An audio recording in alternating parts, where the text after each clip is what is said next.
नमस्कार साथियों। Quarterly exam class 12th chemistry का जो एमपी बोर्ड का जो पेपर आया था उसके बारे में आज चर्चा करते हैं। उसके जो वस्तुनिष्ठ प्रश्न हैं उनमें से कौन से सही हैं, क्या आंसर है, उसके बारे में आज चर्चा करते हैं। बहुत इजी पेपर था और आसान पेपर था अगर तैयारी करी हो। कोई भी पेपर कठिन कब होता है? जब तैयारी नहीं हो तो। और कोई पेपर कब सरल होता है? जब आपकी तैयारी अच्छी होता है। पेपर तो पेपर होता है, पेपर कठिन या सरल नहीं होता है। आपकी तैयारी है तो पेपर सरल है, तैयारी नहीं है तो पेपर कठिन हो गया। चलिए, इस पेपर से अगर जिसकी अच्छा गया हो बहुत बढ़िया बात है, जिसकी अच्छा नहीं गया हो जिन बच्चों की, वो आगे के लिए तैयारी अच्छे से करें। चलिए शुरुआत करें अपन। सबसे पहला जो क्वेश्चन है आपका, निम्न में से कौन सा अणुसंख्यक गुणधर्म है? ओके, वाष्प दाब का अवनमन अणुसंख्यक गुणधर्म है, परासरण दाब भी है, हिमांक अवनमन भी है, शांता जो है, विस्कोसिटी जो है, द्रव के बहने के गुण को प्रदर्शित करता है और ये अणुसंख्यक गुणधर्म नहीं है। समपराशरी विलयन वे होते हैं जिनकी सांद्रता समान होती है, क्वथनांक समान होता है या परासरण दाब समान होते हैं। तो समपराशरी विलयन वे होते हैं जिनके परासरण दाब समान होते हैं। क्या होते हैं भैया? परासरण दाब समान होते हैं, उन्हें समपराशरी विलयन कहते हैं। चलिए, लोहे पर जंग लगने की क्रिया क्या कहलाती है? तो लोहे पर जंग लगने की क्रिया को हम कहते हैं संक्षारण। क्या कहते हैं? संक्षारण कहते हैं। अगला है आपका क्वेश्चन, साधारण ईंधन सेल का उदाहरण है। ईंधन सेल का एग्जाम्पल क्या है? Hydrogen peroxide cell, H2O2 cell, इसको कहते हैं अपन ईंधन सेल कहते हैं। निम्न में से कौन सा लिगेंड द्वितंतुर है? तो एथिलीन डाइएमीन। एथिलीन डाइएमीन जो है ये क्या, कौन सा लिगेंड है? द्वितंतुर लिगेंड है। CH2 NH2, ये फार्मूला है एथिलीन डाइएमीन का, ये द्वितंतुर लिगेंड है। NiCO4 में निकिल की ऑक्सीकरण संख्या क्या है? 0 होती है भैया, उदासीन है ये CO जो है CO4, ठीक है। इसकी 0 ऑक्सीडेशन स्टेट आती है तो इसके कारण इसकी निकिल की भी 0 आएगी, उदासीन लिगेंड की 0 होती है तो 0 है। नेक्स्ट क्वेश्चन है, निम्न में से कौन सा यौगिक फ्रियान के नाम से जाना जाता है? क्लोरोफ्लोरोकार्बन को फ्रियोन कहते हैं, तो CCl2F2 जो है ये क्या है? एक फ्रियोन है। मेरी बात आपको समझ में आ गई होगी। अगला क्वेश्चन, 1 लीटर विलयन में उपस्थित विलेय के मोलों की संख्या को क्या कहते हैं? 1 लीटर विलयन में उपस्थित मोलों की संख्या को हम कहेंगे मोलरता। क्या कहेंगे? मोलरता, मोलरिटी या मोलरता। विद्युत अपघटनी सेल में एनोड पर, जो भी विद्युत अपघटनी सेल है, विद्युत अपघटनी सेल में एनोड पर जो होता है पॉजिटिव चार्ज होता है। कौन सा चार्ज होता है? पॉजिटिव, धनात्मक। और यदि मैं बात करूं कि विद्युत रासायनिक सेल, तो विद्युत रासायनिक सेल में एनोड पर जो होता है नेगेटिव चार्ज होता है। क्या होता है? Negative charge. तो विद्युत अपघटनी सेल में एनोड पर पॉजिटिव आवेश होता है। 1 फेराडे बराबर होता है 96,500 कूलाम। क्या होता है? 96,500 कूलाम। अमोनिया अणु एक दंतुर लिगेंड है। क्या है? एक दंतुर, मोनोडेंटेड लिगेंड है। ओके। हीमोग्लोबिन आयरन का क्या है?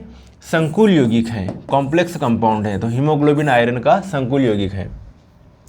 क्लोरोफॉर्म को हवा में खुला रखने पर बनने वाला यौगिक जो है, यदि क्लोरोफॉर्म को हवा में खुला रखेंगे तो जो बनने वाला यौगिक है वो COCl2 कहते हैं, कार्बोनिल क्लोराइड कहते हैं। फास्जिन गैस भी इसी का नाम है, जो जहरीली गैस है। एसएन में अभिक्रिया जो होती है भैया 2 स्टेप में होती है। कितनी? 2 पदों में संपन्न होती हैं, 2 स्टेप में होती हैं। ओके, SN2, SN1, SN2 जो होती है वो सिंगल स्टेप में होती है। चलिए, ये हो गए आपके रिक्त स्थान वाले क्वेश्चन कंप्लीट। अब हम आगे बात करें, सही जोड़ी बनाइए। सही जोड़ी में सबसे पहला जो ठोस विलयन है, ठोस विलयन क्या होता है? तो भैया पीतल जो है एक ठोस विलयन है ना। अलग अलग धातुएं मिक्स रहती हैं पीतल में, तो पीतल जो है ठोस विलयन है। राउल्ट का नियम, जो आदर्श विलयन होते हैं वो राउल्ट के नियम का पालन करते हैं, तो यहाँ पर इसका जो है दूसरा सही है, यहाँ पर पहला। अब बात करें धात्विक चालक, तो सिल्वर जो है वो धात्विक चालक है। सिल्वर क्या है? धात्विक चालक है। अगला है एक दंतुर, कौन है? एक्वा। H2O जो है वो एक दंतुर है ना, H2O है ये, और इसको ये क्या है? एक्वा है।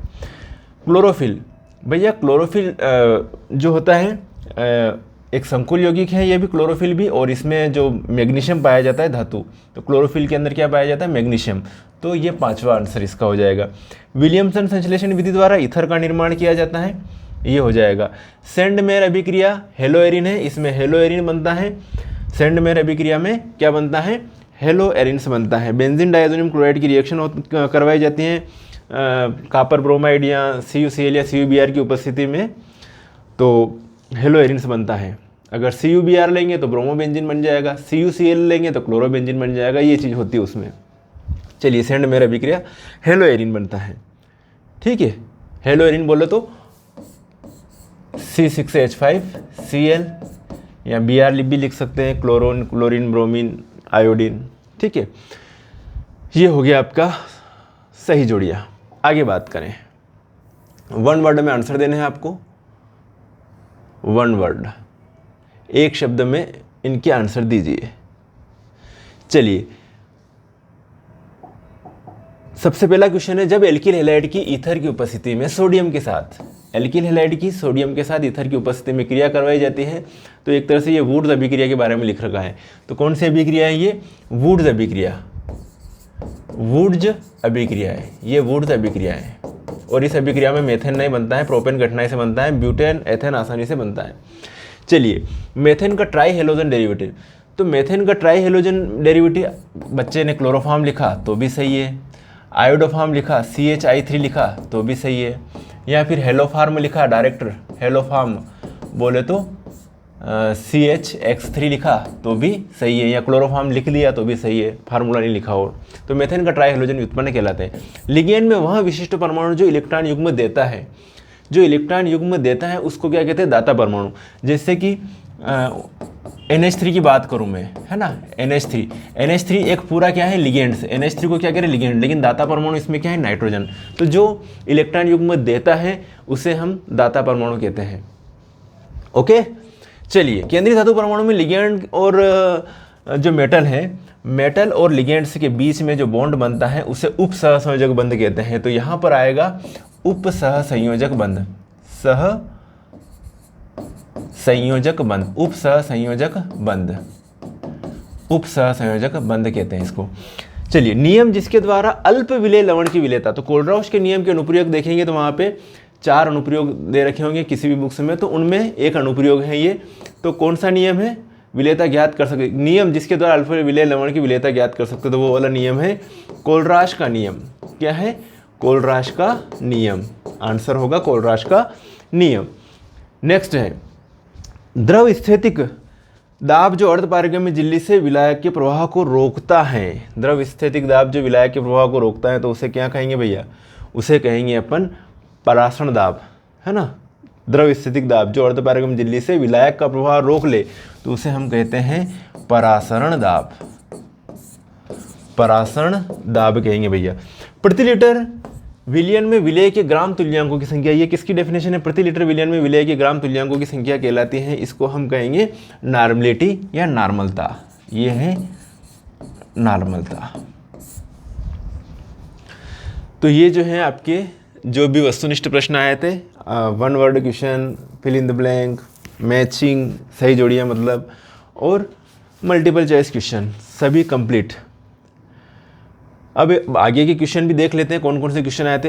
पेपर काफ़ी सरल आया था। हेनरी का नियम, अनुसंख्यक गुणधर्मों को उदाहरण से समझाइए, अर्धशैल क्या से क्या तात्पर्य है, ठीक है, इसका निरूपण किस प्रकार किया जाता है, फैराडे का प्रथम नियम, विद्युत अपघट्य किससे कहते हैं, गैल्वेनिक सेल वो विद्युत रासायनिक सेल क्या है, मानक इलेक्ट्रोड विभव क्या है, किसी पदार्थ की विद्युत चालकता को प्रभावित करने वाले कारक, सभी इंपॉर्टेंट क्वेश्चन थे। IUPAC नाम आते ही हमेशा आते हैं तो अच्छे से करना चाहिए। Fe2O6 प्रबल अणुचुंबकीय है जबकि FeCN6 अणुचुंबकीय है। क्यों? इसमें सब अयुग्मित इलेक्ट्रॉनों के कारण होता है ये सारी चीज़ें। अनपेड इलेक्ट्रॉन है तो वो अणुचुंबकीय होगा, जिसमें जितने ज़्यादा अयुग्मित इलेक्ट्रॉन होंगे वो उतना ज़्यादा अणुचुंबकीय होगा। द्विक लवण किसे कहते हैं? इनके 3 उदाहरण सूत्र द्वारा समझाइए। लिगेंड क्या है, प्रभावी परमाणु संख्या क्या है, उदाहरण सहित। उपसहसंयोजक यौगिकों में लिगेंड समावेता, उदाहरण सहित समझाइए। वर्नर का उपसहसंयोजकता का सिद्धांत, एक सवाल आया बस, ज़्यादा नहीं आया। ओके, ये मोल प्रभाव से रिलेटेड आ गया और द्रव्यमान प्रतिशत का आ गया। आदर्श और अनादर्श विलयन में अंतर, मोलरता की इकाई, निम्नलिखित परिवर्तन कैसे करेंगे, एथिल क्लोराइड से प्रोपेनिक अम्ल, परिवर्तन वाले क्वेश्चन है, सरल क्वेश्चन है। कारण दीजिए, एल्किल हैलाइड में CX बंध के ध्रुवीय होने पर भी यह जल में अविलय हो, कई बार पूछा जाता है क्वेश्चन ये। क्या कारण है कि हेलो एल्केन और हेलो एरिन से अधिक क्रियाशील है? तो हेलो एल्केन हेलो एरिन से अधिक क्रियाशील होता है क्योंकि हेलो एरिन में जो है स्टेबिलिटी ज़्यादा होती है रिजोनेंस के कारण, है ना, अनुनाद के कारण, रिजोनेंस के कारण स्टेबिलिटी ज़्यादा होती है, तो हेलो एल्केन ज़्यादा क्रियाशील होता है। रिएक्शंस आई हैं, बढ़िया रिएक्शन है, सभी इंपॉर्टेंट वाली पूछी, ऐसा कुछ नहीं कि अलग से पूछी हैं। वुड्स-एंड-अमेयर अभिक्रिया, वुड्स अभिक्रिया, कार्बिल-एमीन अभिक्रिया, हेलोफॉर्म, हुन्स-डीकर, रिमर-टिमेंट, सभी रिएक्शन बढ़िया सी रिएक्शन है।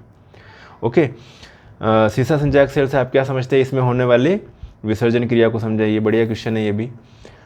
यहाँ पर उस गैल्वेनिक सेल को दर्शाइए जिसमें निम्नलिखित अभिक्रिया होती हैं। अच्छा क्वेश्चन है ये भी। संक्षारण किसे कहते हैं? कई बार पूछा गया है। डेनियल सेल का नामांकित चित्र बनाइए। डेनियल सेल में होने वाली रेडॉक्स अभिक्रिया लिखिए। कुल मिला के पेपर बढ़िया था और मैं उम्मीद करता हूँ कि आप सबने अच्छा प्रदर्शन किया होगा। अब जो है क्वार्टरली एग्ज़ाम हो गई, थोड़े दिन बाद भी दीपावली भी आ रही हैं। दीपावली त्यौहार के समय मना लेना, बाकी अपनी प्रिपरेशन जारी रखना, तैयारी जारी रखना। और हो सकेगा तो दीपावली के बाद प्लानिंग है कि डेली जो है केमिस्ट्री की लाइव क्लास ली जाए, तो लाइव क्लास में जुड़िएगा, इंतज़ार कीजिएगा। दीपावली के बाद मेरी लाइव क्लास का 11th-12th केमिस्ट्री की लाइव क्लासेस चालू करने का प्लानिंग हो रहा है, बहुत जल्दी चालू हो जाएगी। चलिए साथियों, मिलेंगे फिर नेक्स्ट वीडियो में, तब तक के लिए ओके बाय, जय हिंद।